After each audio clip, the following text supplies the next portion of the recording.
नमस्ते साथियों, मैं देवव्रत आज आपको कहानी सुनाऊंगा पंजाब की जो एक लोक कथा है। इसका नाम है कुश्ती मस्ती। इसको लिखा है संध्या राव ने और चित्र श्री विद्या नटराजन जी ने बनाया। तो चलिए शुरू करते हैं कहानी।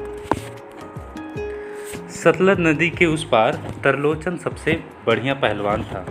वह अपने इलाके के हर छोटे मोटे पहलवान को हरा चुका था। बार बार उन्हीं लोगों के साथ मुकाबला करके वह काफ़ी ऊब गया था। अब वह कुछ और चाहता था, थोड़ा सा एक्शन। एक दिन तरलोचन अपने दोस्त पप्पू के साथ सरसों के खेत में ट्रैक्टर चला रहा था। पप्पू ने कहा, सुना है सतलज पार परमजीत नाम का एक पहलवान रहता है। कहते हैं कि वह गजब का कुश्तीबाज है। तेरे को कैसे पता? तरलोचन ने पूछा।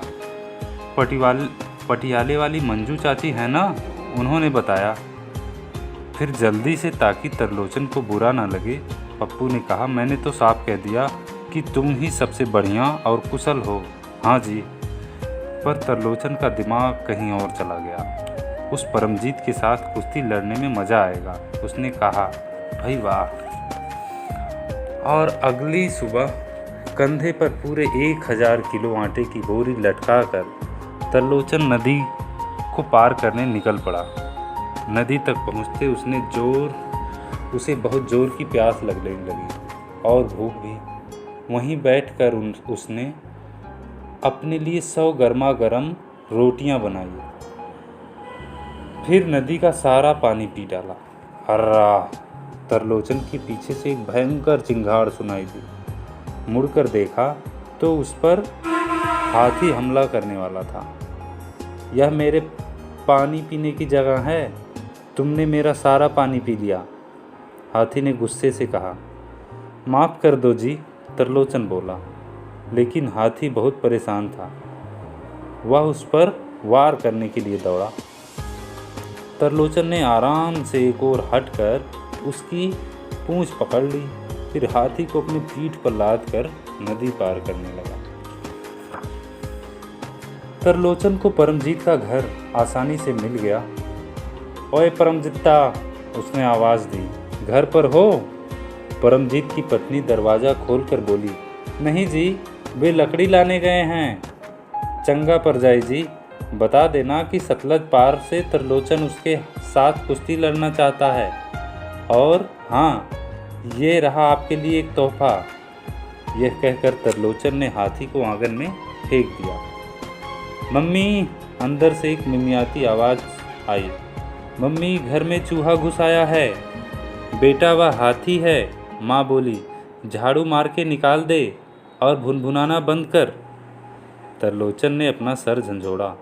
सोचा कि जब हाथी को चूहा समझता है तो बाप कैसा होगा।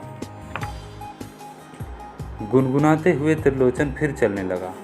गंध सफ़ेदा के पेड़ों के बीच ठंडी धीमी हवा बह रही थी। अचानक कहीं दूर से एक बादल सा नजर आया। धूल का बादल उसी की ओर बढ़ रहा था। उसके बीच से निकला तगड़ा पहलवान परमजीत। वह अकेले ही 200 ठेले भर लकड़ियाँ खींच रहा था। भाई परमजीत, त्रिलोचन ने कहा, तेरे साथ कुश्ती लड़ने आया हूँ। ओए, मैं तेरे को पहचानता हूँ, परमजीत ने कहा। तू तो वही कुश्तीबाज है, तरलोचन सिंह, सतलज पार वाला। ओए होए, तेरे से मिलने को जी तरस रहा था। चल कुश्ती लड़ते हैं। उसी के वास्ते तो मैं आया हूँ भैया। तैयार? तरलोचन ने चुनौती दी। नहीं, यहाँ नहीं लोचन प्राजी, हम मशहूर पहलवान हैं, हमें कोई देखने वाला तो हो, हमें कुछ दर्शक चाहिए, परमजीत ने कहा। चंगा जी, तरलोचन ने जवाब दिया। तो बताओ भैया, कहाँ मिलेंगे दर्शक? सर खुजलाते दोनों पहलवान गहरी सोच में पड़ गए।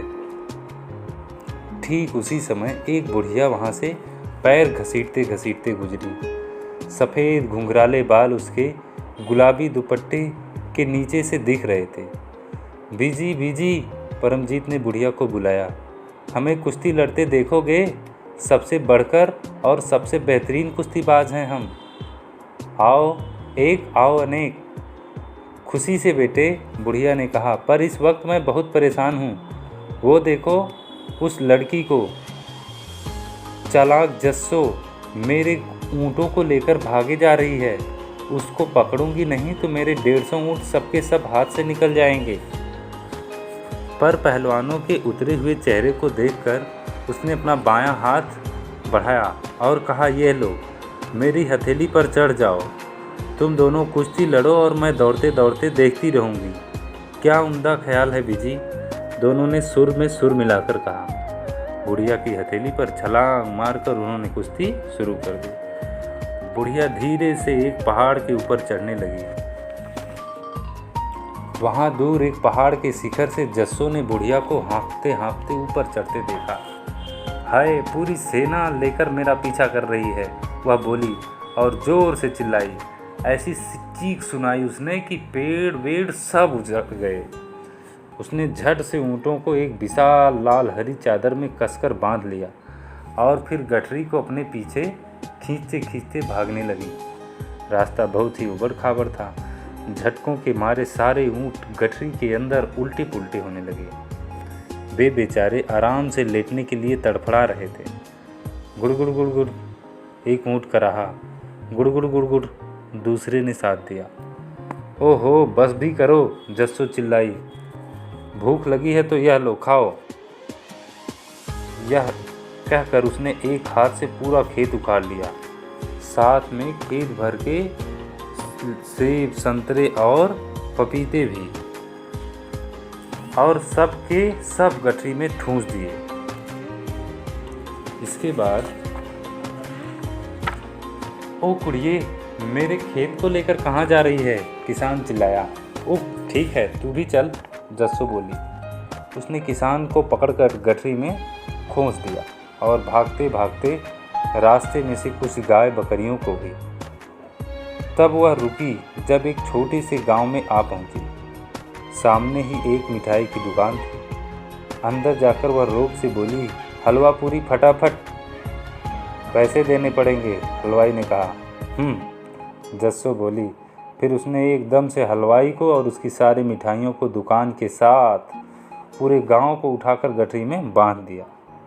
गठरी अब बस फटने ही वाली थी और वह फिर से दौड़ने लगी, पहाड़ के ऊपर नीचे। नींद के मारे अब जस्सो से एकदम भी आगे नहीं चला जा रहा था। उसने एक बड़े तरबूज को तोड़कर उसमें छेद बनाया और फिर उसके अंदर गठरी का सारा सामान ठूंस दिया और उस पर सर रखकर सो गई। जस्सो सोई और सोई, बस सोती ही गई। उधर आकाश गहरा हो गया, पहाड़ थरथराने लगे, बाढ़ आ गई। ओह, कितनी भयानक बाढ़!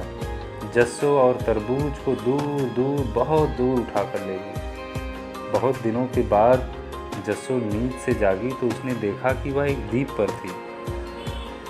चारों तरफ नीला निर्मल पानी, सूरज ऊपर आसमान में चमक रहा था और आसपास फैली हुई थी चीज़ें, वह चीज़ें जो उसको गठरी से निकली हुई थी।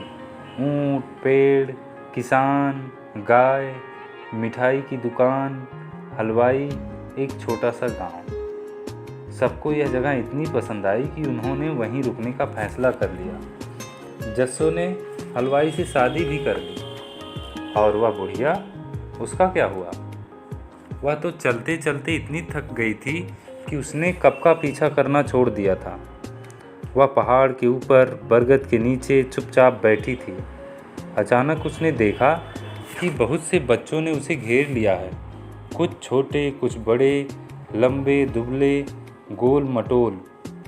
बुढ़िया हैरान हो गई। हो क्या रहा था?